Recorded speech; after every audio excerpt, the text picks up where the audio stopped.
आज के इस वीडियो में हम महाभारत के बारे में अध्ययन करेंगे।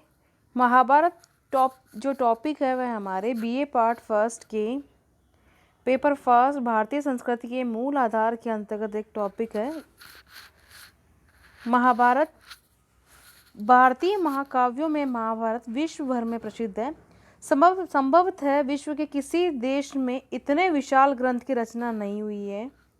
महाभारत में मूल कथानक के साथ इतनी विविध सामग्री जुड़ गई है कि इसे महाकाव्य के स्थान पर भारतीय संस्कृति का विश्वकोश कहा जाता है। इस दृष्टि से यह एक ग्रंथ नहीं बल्कि पूरा साहित्य है। इसका वर्तमान स्वरूप लगभग 1000 वर्षों में पूर्ण हुआ है। इस ग्रंथ की समग्रता के विषय में कहा जाता है कि जो इस ग्रंथ में है वह अन्यत्र हो सकता है, परंतु जो इसमें नहीं है वह अन्यत्र भी नहीं है। महाकाव्य के रूप में महाभारत विश्व साहित्य का कालजयी ग्रंथ है। वर्तमान महाभारत 18 भागों में विभक्त है, जिन्हें पर्व कहा जाता है। प्रत्येक पर्व कई अध्यायों में विभक्त है। संपूर्ण महाभारत के 18 पर्वों में लगभग 1 लाख श्लोक है। इसके जो पर्व है वह है आदि पर्व, सभा पर्व, वन पर्व, विराट पर्व, उद्योग पर्व, भीष्म पर्व, द्रोण पर्व, कर्ण पर्व, शल्य पर्व, सौप्तिक पर्व, स्त्री पर्व, शांति पर्व, अनुशासन पर्व, अश्वमेघ पर्व, आश्रमवासी पर्व, मौसल पर्व, महास्थानिक पर्व तथा स्वर्गारोहण पर्वों के नाम से विख्यात है। इसकी अगर महाभारत की मूल कथा वस्तु के बारे में अगर बात करें तो महाभारत की मूल कथा भारतवर्ष देश के कौरव और पांडु वंश की संघर्ष कथा है। इस कथा का आरंभ भरतवंश के शासक विचित्रवीर्य से होता है। विचित्रवीर्य के 2 पुत्र थे, धृतराष्ट्र और पांडु। विचित्रवीर्य के पश्चात धृतराष्ट्र के जन्मांध होने के कारण पांडु की हस्तिनापुर राज्य मिला। कुछ वर्षों तक राज्य करने के बाद पांडु को एक ऋषि के शाप के कारण अपनी रानियों कुंती और माद्री के साथ वन में प्रवास करना पड़ा। इस प्रकार जो हम देखेंगे कि जो ये महाभारत है उसके अंतर्गत पांडवों और कौरवों के बारे में जो है कथा वस्तु है। महाभारत के जो रचना इतिहास की अगर हम बात करें तो उपयुक्त कथा के आधार पर महर्षि कृष्णदेवराय ने 8800 श्लोकों में एक काव्य की रचना की जिसका नाम जय था। यही जय नामक कृति समयांतर में विस्तार पाकर और अनेक कथाओं के योग से वर्तमान महाभारत के रूप में परिवर्तित हुआ। दूसरे शब्दों में महाभारत का विस्तार लंबे समय में क्रमशः हुआ। स्वयं महाभारत में इसके अपने विकास का विवरण दिया गया है। व्यास की मूल रचना को श्रुति परंपरा से वैशंपायन सहित व्यास के 5 शिष्यों ने कंठस्थ करके कालांतर में राजा जन्मेजय द्वारा आयोजित सर्प यज्ञ के अवसर पर इसका पाठ किया। इस समय जन्मेजय ने वैशंपायन से अनेक प्रश्न किए। इस समय किए गए प्रश्नोत्तरों को भी मूल रचना के साथ जोड़ दिया गया। परिणाम स्वरूप इस परिवर्तित रचना को भारत कहा जाने लगा। इस समय तक कृति में 24,000 श्लोक हो चुके थे। काव्य पाठ करने की परंपरा में भारत को कालांतर में लोमहर्षण के पुत्र सोती ने शौनक आदि ऋषियों को सुनाया। इस अवसर भी अनेक नए प्रश्नोत्तर इस ग्रंथों से जुड़ गए। धीरे धीरे इस ग्रंथ में अनेक आख्यान आदि भी जुड़ते गए और तीसरी बार इसका नाम परिवर्तित होकर महाभारत हुआ। गुप्त काल तक यह 1 लाख श्लोकों का ग्रंथ बन चुका था, इसलिए एक अभिलेख में इसे सत्य साहित्री संहिता कहा गया है। महाभारत में जोड़े गए आख्यान के अंतर्गत हम देखते हैं कि महाभारत में अनेक कथाएं, नीति ग्रंथ और आध्यात्मिक काव्य ग्रंथ जोड़े गए हैं। इन कथाओं में शकुंतला कथा, मत्स्यावतार कथा, राम कथा, शिव कथा, सावित्री सत्यवान कथा, नल दमयंती कथा आदि प्रमुख हैं। इन कथाओं के द्वारा वीरता, साहस, शौर्य और नैतिक आदर्शों के द्वारा विशेष संदेश दिए गए हैं। महाभारत में धर्म के स्वरूप का विस्तृत विवेचन हुआ है। इसके लिए शांति पर्व में जोड़े गए राजधर्म, आपद धर्म, मोक्ष धर्म और अनुशासन पर्व के दान धर्म के अंश सर्वाधिक महत्वपूर्ण है। महाभारत में नीति विषयक रचनाओं का संकलन भी किया गया है, जिसमें यह ग्रंथ नीति शास्त्र का अनुपम संग्रह बन गया है। विदुर नीति और संजय नीति भारतीय संस्कृति के सर्वाधिक महत्वपूर्ण अंश माने जाते हैं। इसके अतिरिक्त शांति और अनुशासन पर्व में भीष्म नीति और नारद नीति भी नीतिशास्त्र के महत्वपूर्ण अंश है। महाभारत भारतीय आध्यात्मिक बोध के लिए सर्वाधिक प्रसिद्ध है। आध्यात्मिक शास्त्र की सर्वप्रथम कृति श्रीमद् भागवत गीता विश्व के आध्यात्म शास्त्र की सर्वश्रेष्ठ मानी जाती है। इस ग्रंथ को कब और किसने महाभारत में जोड़ दिया है कोई नहीं जानता। आध्यात्मिक दृष्टि से गीता के अतिरिक्त संत सुजातीय गीता, अनुगीता, पराशर गीता और मोक्ष धर्म से संबंधित अन्य रचनाएं भी कम महत्वपूर्ण नहीं है। महाभारत के रचयिता कवि वेदव्यास के नाम से प्रसिद्ध है। इसके नाम का अर्थ है वेदों का वर्णन करने वाला। ऐसा प्रतीत होता है कि महाभारत के रचयिता की उपाधि थी, मूल नाम नहीं। परंपरा में अनेक व्यासों का उल्लेख हुआ है। ब्रह्म सूत्रों के प्रणेता और भागवत आदि पुराणों के लेखक भी व्यास नाम से प्रसिद्ध है। विष्णु पुराण में 28 व्यास गिनाए गए, जिनमें अंतिम कृष्ण द्वैपायन नाम के ऋषि थे। महाभारत के अनुसार इन्होंने ही जय नामक काव्य की रचना की थी, जो वर्तमान में महाभारत के नाम से प्रसिद्ध हुआ। महाभारत में भी कृष्ण द्वैपायन व्यास का जीवन वृत्त दिया गया है। ये वशिष्ठ की परंपरा में पराशर ऋषि के पुत्र थे, इसलिए साहित्य में उन्हें पराशर कहा गया है। महाभारत में आदि पर्व के अनुसार इनका जन्म एक द्वीप पर हुआ था। एक बार ऋषि पराशर यात्रा करते हुए यमुना नदी के किनारे पहुंचे, जहां वे धीवर कन्या सत्यवती के अप्रतिम सौंदर्य और रूपलावण्य पर मोहित हो गए। सत्यवती के शरीर से मछली की गंध आती थी और इसे मत्स्य गंधा कहा जाता था। घने कोहरे से मध्य अंधेरे में पराशर ने सत्यवती के साथ रमण किया। बाद में सत्यवती ने यमुना नदी के एक द्वीप पर पुत्र को जन्म दिया। घने अंधकार में गर्भधारण के कारण बालक कृष्णवर्ण का पैदा हुआ। कृष्णवर्ण और द्वीप पर पैदा होने के कारण पराशर कृष्ण पुत्र कृष्ण द्वैपायन कहलाए। ये महर्षि ही महाभारत के रचनाकार हुए। कालांतर में इनके शिष्यों में 4 पेल, वैशंपायन, जैमिनी तथा सुमंतु सर्वाधिक प्रसिद्ध हुए। कृष्ण द्वैपायन से सुनकर महाभारत का पहला पाठ वैशंपायन ने ही किया था। महाभारत के रचयिता का महाभारत की कथा और उसके पात्रों से घनिष्ठ संबंध था। महाभारत की कथा के अनुसार विचित्रवीर्य की मृत्यु के बाद व्यास ने ही उनकी रानियों अंबा और अंबालिका से नियोग के द्वारा 2 पुत्र पैदा किए, पांडु और धृतराष्ट्र। अंबालिका की दासी का पुत्र विदुर भी व्यास का पुत्र था। व्यास को दीर्घ आयु प्राप्त हुई। वे द्रौपदी के स्वयंवर में भी उपस्थित हुए। महाभारत युद्ध के समय संजय को इन्होंने दिव्य दृष्टि प्रदान की थी। महाभारत के विवरण पर विश्वास किया जाए तो व्यास कुरुवंश के 8 वीडियो शांतनु, विचित्रवीर्य, धृतराष्ट्र, कौरव, पांडव, अभिमन्यु, जन्मेजय और शतांतिक से संबंधित रहे हैं।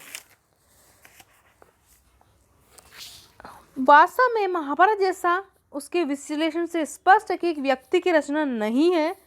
इस ग्रंथ में अपनी रचनाओं को जोड़ने वाले कवि कौन थे, यह सर्वथा अज्ञात है, क्योंकि कहीं भी गीता, विभिन्न आख्यानों, नैतिक शास्त्र या राज्य शास्त्र संबंधी ग्रंथों के साथ इनके रचयिताओं के नाम नहीं दिए गए हैं। प्राचीन काल में कवि और रचनाकार की रुचि इस बात में होती थी कि लोग उनके द्वारा प्रकाशित विषयों को जानें। इसके लिए उनका व्यक्तित्व या नाम जानना महत्वपूर्ण नहीं होता था। इसलिए वे अपनी रचना को किसी सुप्रसिद्ध और प्रतिष्ठित रचना के साथ जोड़ने का प्रयत्न करते थे, जिससे उनकी रचना भी प्रतिष्ठित रचना के साथ कंठस्थ कर ली जाए। उस समय किसी लोकप्रिय ऋषि या परंपरा से जुड़ना बहुत महत्वपूर्ण होता था। महाभारत की लोकप्रियता के कारण विभिन्न प्रकार के काव्य ग्रंथों के जुड़ने से इनके क्लेवर में वृद्धि होती गई। कालांतर में नए नए ग्रंथों के जुड़ जाने पर मूल भारत न जाने कहाँ खो गया। अब महाभारत की तिथि के बारे में अगर हम बात करें कि महाभारत को अपना वर्तमान स्वरूप प्राप्त करने में काफ़ी समय लगा। वर्तमान में इसके 1 लाख श्लोकों में मूल रचना के 8800 श्लोकों को पृथक कर पाना सरल नहीं है। वर्तमान में पीछे की ओर विचार करने पर इसकी प्राचीनता पर विचार करना संभव है। इस संदर्भ में सर्वप्रथम एक तथ्य निश्चित है कि महाभारत का वर्तमान स्वरूप गुप्त युग में पूरा हो चुका था। इसी प्रकार जैसा स्वयं महाभारत में उल्लेखित है कि श्रुति परंपरा से इस ग्रंथ में के स्वरूप में क्रमशः परिवर्तन हुआ, यह रचना जय से भारत और अंत में महाभारत के नाम से विख्यात हुई। महर्षि कृष्ण द्वैपायन ने महाभारत के मूल काव्य जय की रचना कब की थी, इस प्रश्न का उत्तर देना कठिन है। प्राय विश्वास किया जाता है कि महाभारत युद्ध संबंधी गाथा है, किसी न किसी रूप में कृष्ण द्वैपायन के पूर्व अस्तित्व में रही होगी, जिन्हें एकत्र संपादित करके उन्होंने अपने काव्य को रूप दिया। महाभारत की तिथि निश्चित करने के लिए जानना आवश्यक है कि जिस कथा पर इस काव्य की रचना हुई वह कितनी प्राचीन है। दूसरे शब्दों में महाभारत युद्ध कब लड़ा गया, इसकी तिथि निश्चित करने के लिए कुछ तथ्य महत्वपूर्ण हैं, जिनके आधार पर विश्वास किया जाता है कि महाभारत की रचना का आरंभ 8वीं शताब्दी ईसा पूर्व से 6ठी शताब्दी ईसा पूर्व में हुआ होगा। रामायण महाभारत के पात्रों से अपरिचित है, जबकि महाभारत की विकास यात्रा के दौरान रामायण लोकप्रिय हो चुकी थी। महाभारत में रामोपाख्यान में राम कथा का उल्लेख हुआ है। यदि यह मान लिया जाए कि 8वीं शताब्दी ईसा पूर्व में रामायण की रचना के बाद रामोपाख्यान महाभारत में जोड़ा गया, तो यह मानना पड़ेगा कि महाभारत की रचना स्थिति के पूर्व प्रारंभ हो चुकी थी, जिसका गायन जन्मेजय के सर्प यज्ञ के अवसर पर वैशंपायन ने किया था। प्रोफेसर गोयल ने पौराणिक वंशावली में दी गई शासकों की पीढ़ियों का समय अनुमानित करके महाभारत युद्ध की तिथि लगभग 925 ईसा पूर्व मानने का आग्रह किया है। इस विषय पर अन्य तथ्यों से भी कुछ प्रकाश पड़ता है। इस प्रकार जो इस दृष्टि से महाभारत की रचना का आरंभ इसी समय के लगभग हुआ माना जाता है। अब हम महाभारत के साहित्यिक महत्व के बारे में अध्ययन करेंगे। महाभारत एक महाकाव्य है। इसमें सौंदर्य दृष्टि की प्रधानता न होने पर भी महाकाव्य के अन्य गुण विद्यमान है। साहित्यिक दृष्टि से कवि द्वारा कथा संयोजन, संवाद, चरित्र चित्रण, प्रकृति चित्रण, रस निरूपण, भाषा और छंद आदि का निरूपण इसे महत्वपूर्ण बना देते हैं। महाभारत की सब बड़ा साहित्यिक गुण इसका विषय संगठन है। विशाल आकार होते हुए भी आख्यान और उपस्थान बड़े कौशल से इसमें संयुक्त किए गए हैं। महाभारत की कवि का उद्देश्य महाभारत के युद्ध नायकों के पराक्रम तथा उनकी जय पराजय का वर्णन करना है। इस दृष्टि से महाभारत मूलतः एक वीर रस का प्रधान काव्य है। महाभारत का मूल कथानक युद्ध का है, अतः उसमें संघर्ष और कर्म की प्रधानता है। इसके अधिकांश पात्र वीरता, तेजस्विता तथा पुरुषार्थ से युक्त ओजपूर्ण भाषा में अपने विचार प्रकट करते हैं। इसके लिए संवादों में निडरता सर्वत्र लक्षित होती है।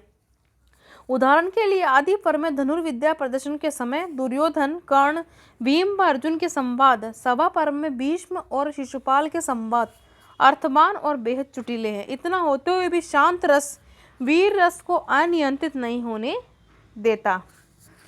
काव्य में सौंदर्य की प्रधानता होती है, परंतु महाभारत में सौंदर्य बोध की कमी दिखाई देती है। प्रकृति चित्रण और नारी सौंदर्य बिल्कुल उपेक्षित विषय है। महाभारत में इत्याख्यान और शास्त्र सम्मिलित हो गए हैं कि समग्र रूप में महाभारत की भाषा शैली, शब्दों का चयन और अलंकार आदि पर चर्चा कठिन है। महाभारत में वैदिक आर्ष प्रयोग, अलंकृत काव्य शैली, पौराणिक कथा शैली, गद्य पद मिश्रित शैली, वैदिक त्रिपुष्टुक तथा लौकिक अनुष्टुप सभी का प्रयोग इसकी साहित्यिक विविधता का परिचय है। अब हम इसके चरित्र चित्रण के बारे में अगर बात करें तो अपनी संपूर्ण रचना में महाभारत में कई 100 पात्र उद्भूत हुए हैं। महाभारत व्यक्तित्वों का सागर है। इसका प्रत्येक पात्र अपने विशिष्ट धर्म पर आरूढ़, तेजस्वी और निडर प्रतीत होता है। किसी भी कवि के द्वारा इतनी बड़ी संख्या में चरित्रों की सृष्टि सुगम कार्य नहीं है, इसलिए निश्चय ही अनेक रचनाओं के द्वारा विभिन्न कवियों ने योगदान दिया है। महाभारत की मुख्य कथा के पात्र भीष्म पितामह, गुरु वशिष्ठ, वेद व्यास, विदुर, धृतराष्ट्र, पांडु, दुर्योधन, शकुनी, युधिष्ठिर, भीम, अर्जुन, नकुल, सहदेव, वासुदेव, कृष्ण, कर्ण, कुंती, द्रौपदी, गंधारी सभी चमत्कारिक प्रभाव डालते हैं। जीवन मूल्यों के संबंध में इनका दृष्टिकोण बहुत ही प्रगतिशील और उदार एक समान नहीं है। सभी पात्र विविध जीवन मूल्यों के जीवंत प्रतीक हैं। महाभारत में धर्म संबंधी चेतना बड़ी तीव्र है। महाभारत के कवि नीति और धर्म की चर्चा में ज़्यादा रुचि लेते हैं। महाभारत में अनेक कत्र 4 पुरुषार्थों के रूप में धर्म, अर्थ, काम और मोक्ष की प्रतिष्ठा हुई है, परंतु इनमें धर्म को सर्वोपरि स्थान दिया गया है। अब हम महाभारत के अध्यात्म के बारे में अगर हम बात करें तो भारतीय संस्कृति का मुख्य ध्येय पारलौकिक विश्व का चिंतन है। प्रत्येक भारतीय का यही लक्ष्य होता है कि इस लोक के जीवन यात्रा के पश्चात मोक्ष की प्राप्ति हो जाए। इसलिए भारतीय जीवन में आध्यात्मिक दृष्टि अविराम रूप से मुख्य रही है। महाभारत में अनेक ऐसे ग्रंथों का समावेश हुआ है जिनका मुख्य ध्येय आध्यात्मिक चिंतन है। ऐसे ग्रंथों में सर्वोपरि स्थान श्रीमद् भागवत गीता का है। गीता का उपदेश भारतीय संस्कृति का मूल तत्व है। जीवन दृष्टि के अंतर्गत महाभारत में एक निश्चित जीवन दृष्टि का अभाव है। अनेक पात्रों ने जीवन के प्रति अपना निजी दृष्टिकोण प्रकट किया है।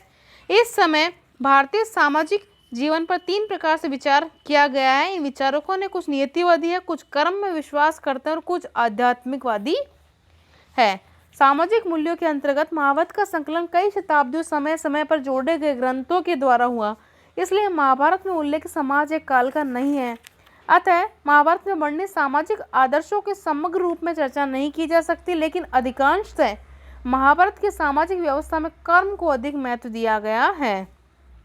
गीता में भी श्री कृष्ण गुण कर्म आधारित सामाजिक आदर्श की व्याख्या करते हैं। महाभारत में कहा गया है कि मनुष्य से श्रेष्ठ कोई नहीं है, इसलिए मानव सेवा पर बल दिया गया है। आश्रमों में सर्वाधिक महत्व गृहस्थ आश्रम को दिया गया है। महाभारत एक विशाल ग्रंथ और ज्ञान का अनुपम कोश भी है। इस विराट काव्य संकलन में मूल्य, परंपराओं, जातीय इतिहास, धर्म और सामाजिक आदर्शों में विविधता के कारण इस ग्रंथ को पुण्य, धर्मशास्त्र, उत्तम अर्थशास्त्र, सर्वोच्च मोक्ष शास्त्र तथा काम शास्त्र कहा है। महाभारत का शांति पर्व और अनुशासन पर्व भारतीय मूल्यों और धर्म के सागर है। सांस्कृतिक दृष्टि से इन दोनों पर्वों में जिन सिद्धांतों का विवेचन हुआ है, केवल वही इस ग्रंथ को विश्व का उज्ज्वलतम धर्मशास्त्र बनाने में सक्षम है। अब हम महाभारत का मूल्यांकन करें तो महाभारत संपूर्ण भारतीय साहित्य का प्रेरणा स्रोत है। भारतीय साहित्य का अधिकांश सृजन महाभारत के आधार पर हुआ है। महाभारत हिंदू धर्म और संस्कृति का मूल आधार है। महाभारत में द्रौपदी का अपमान कौरव पांडव युद्ध का कारण सिद्ध हुआ है। महाभारत में अर्जुन वन प्रवास के समय शिव से दिव्यास्त्र प्राप्त करता है। महाभारत एक दुखांत महाकाव्य है। इसके सभी प्रमुख पात्र या तो युद्ध में मारे जाते हैं अथवा जीवन की विषमताओं को भोग कर पर्याप्त आयु में स्वयं ही मरण वरण के लिए तैयार हो जाते हैं। महाभारत में 1,00,000 श्लोक और 18 पर्व है। यह न तो एक काल की कृति और न है एक लेख की। इसके क्लेवर में क्रमशः विकास और परिवर्धन हुआ है। महाभारत में विकास में व्यास, वैशंपायन तथा सूति के योगदान के अतिरिक्त अनेक कवियों की रचनाओं ने उसके क्लेवर में वृद्धि की है। महाभारत एक विशाल ऐतिहासिक काव्य है। महाभारत में कतिपय स्थानों को छोड़कर इसमें काव्य की दृष्टि से कोई सौंदर्य नहीं है। महाभारत में अवान्तर कथाओं की भरमार से मूल कथानक दब गया है। महाभारत में विभिन्न स्थानों पर भाषा और रचना शैली का भेद स्पष्ट लक्षित होता है। महाभारत का युग कर्म प्रधान है। इसके पात्र यथार्थ में विश्वास करते हैं। महाभारत की संस्कृति विकृत और विसंलग्नित है। इसके पात्रों के मन में न पूज्य जनों के प्रति अनुराग, न ही अभिवादनशीलता, न शिष्टता और न ही विनम्र व्यवहार, न त्याग और उदारता। महाभारत के प्रमुख पात्र कुंती और सत्यवती के पुत्र है। संपूर्ण कुरुवंश नियोग प्रथा से उत्पन्न पुत्रों से पल्लवित हुआ है। द्रौपदी 5 पुरुषों की पत्नी है। जयद्रथ द्वारा अपहरण कर लेने पर भी पांडवों की पत्नी बनी रहती है। महाभारत में राजा वैभव और विलास का जीवन व्यतीत करते हैं। न तो वे प्रजारंजन करते हैं और न ही लोकमत का पालन। वे धर्मनिष्ठ जनों पर भी आतंक रखते हैं। कई अच्छे लोग उनसे न्याय की बात नहीं कर सकते हैं। द्रौपदी का अपमान होने पर विश्व में एक विदुर की एक न चली। धृतराष्ट्र भी मौन रहे। दुर्योधन के भय से कोई सत्य को प्रकट नहीं कर सका। महाभारत में अनेक धर्म विरुद्ध कार्य किए गए हैं। जैसे सुविदित है कि यहाँ पर धर्म विरुद्ध हत्याएं की गई है। ऐसा प्रतीत होता है कि महाभारत उस काल की रचना से सभ्यता का पूर्ण विकास नहीं हुआ था। जंगा तोड़कर हत्या करना, वक्षस्थल चीर का खून पीना, शत्रु के खून से बाल रंगना सभ्यता के लक्षण नहीं है। दूसरी ओर देखते हैं कि इस समय युद्ध विद्या का पर्याप्त विकास हो चुका था। युद्ध में सैनिक सेनापति की देखरेख में युद्ध करते हैं। व्यूह रचना इस युग की महती विशेषता है, जिसमें अल्पसंख्यक सैनिक बहुसंख्यक सेना के आक्रमण को भी रोक सकते हैं। निष्कर्ष हम कह सकते हैं कि महाभारत में भारतीय संस्कृति के दोनों पक्ष दिखाई देते हैं, अच्छे और भी और बुरे भी।